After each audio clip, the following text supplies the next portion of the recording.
Hi, Coach. How are you? Good and you? Good. So tell me a bit more about the academy. What makes it the best? Why did you start it?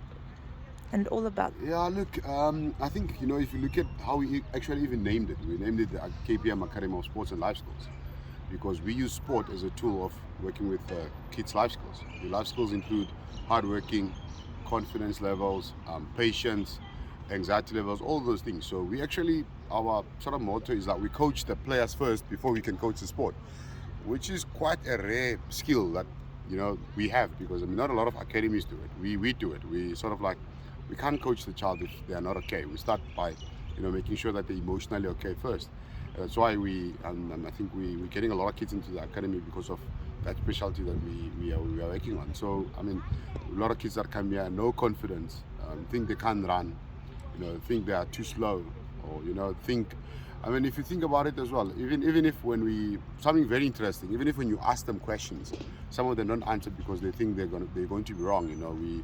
We use something we call open questions to actually teach the lessons. Where you ask them what do you think they've done wrong, and then they have to explain it. And what we find out is that because of them being afraid to say wrong things, which is a life school that you're going to make a lot of mistakes. So we allow the kids to actually make mistakes, and we let them sort of like learn from them. But as I said, we focus a lot on the individual, and all of them are different. We've got over 200 kids, and let me tell you this: we don't coach them the same. There's some kids that you sort of touch as you coach them. There's some kids that you sort of like do a lot of visual stuff with them. There's sort of kids that you sort of like they're auditory, so you talk to them a lot. So you can't coach or you can't parent, in my belief, someone that you don't know. So we focus a lot on, let's know the athlete first before we can coach the athlete.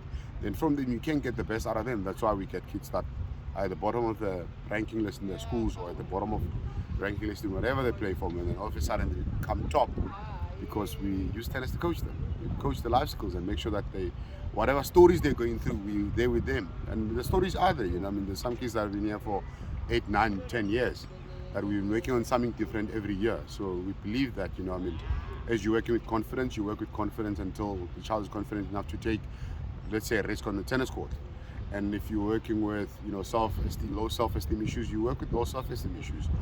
When they get into high school, then it changes again. So we have to be aware of what the child is going through first before we can actually coach them. And that is very important. That awareness has to be, a priority with our coaching staff.